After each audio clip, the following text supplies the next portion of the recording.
خطبہ نمبر 2۔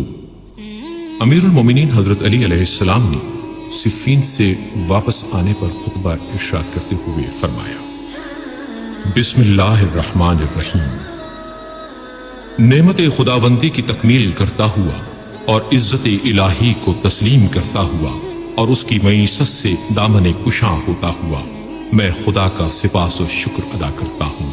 احتیاج اور ضرورت کے سلسلے میں اسی سے کمک کا طالب ہوں کہ وہ کفایت کرے۔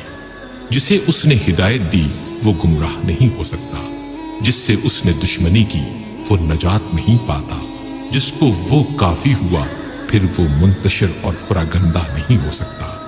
بلا شبہ شکر کا پلہ سب سے گراں ہے اور سب سے اچھا سرمایہ ہے جو جمع کیا گیا، اور میں شہادت دیتا ہوں کہ خدا کے سوا دوسرا کوئی معبود نہیں، وہ ایک ہے اور اس کا کوئی شریک و ہمتا نہیں۔ یہ وہ گواہی ہے جس کا اخلاص پرکھ لیا گیا، جس کا اعتقاد شعبہ شرک سے پاک ہے۔ زندگی بھر میں اسی سے وابستہ رہوں گا، خطرے کے مقامات اور دہشت کے اوقات کے لیے اسے محفوظ رکھوں گا، اس لیے کہ یہ شہادت ایمان کی عظیمت، احسان کا آغاز، رضائے الہی اور شیطان کو فرار پر مجبور کر دینے والی چیز ہے۔ نیز میں گواہی دیتا ہوں کہ محمد صلی اللہ علیہ وآلہ وسلم اللہ کے بندے اور اس کے رسول تھے، جنہیں خدائے بزرگ و برتر نے دین مشہور اسلام، علم معصوم، کتاب مستور، نور ساطع، ضیاء الام اور حکم محکم کے ساتھ بھیجا تاکہ شبہات برطرف ہوں اور کھلے ہوئے واضح اور محکم دلائل سے حجت کی جا سکے۔ آیات قرآن سے تنبیہ امم ماضیہ پر عذاب الہی سے ڈرائے، اس کا مقصد حاصل ہو۔ لوگ ایسے فتنوں میں مبتلا ہو گئے کہ دین کی رسی پارا پارا ہو گئی، ایمان و یقین کے ستون متزلزل ہو گئے، اصل دین اخلاقی مسئلہ بن گیا اور کار دین دھرم و بھرم ہو گئے۔ فتنوں سے بچ نکلنے کا راستہ تنگ اور راہ ہدایت پر آنے کی راہ تاریک ہو گئی۔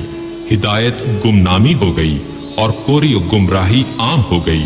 خدا کی نافرمانی کی گئی، شیطان کی مدد کی گئی، ایمان بے یار و مددگار رہ گیا، اس کے ستون گر گئے، آثار و نشانات بدل گئے، اس کے رستے خراب اور راہیں نابود ہو گئیں۔ لوگوں نے شیطان کی پیروی اختیار کر لی، اسی شیطانی راستے پر قدم فرسائی کرنے لگے، اسی کے سر چشمے پر ڈیرا ڈال دیا۔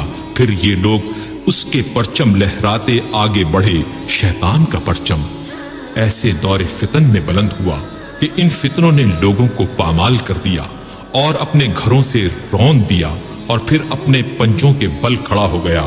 تو وہ لوگ ششتر و حیران کھڑے ہیں، یہ نادان لوگ وہاں فتنے میں گرفتار تھے جو دنیا کی بہترین جگہ ہے مکہ۔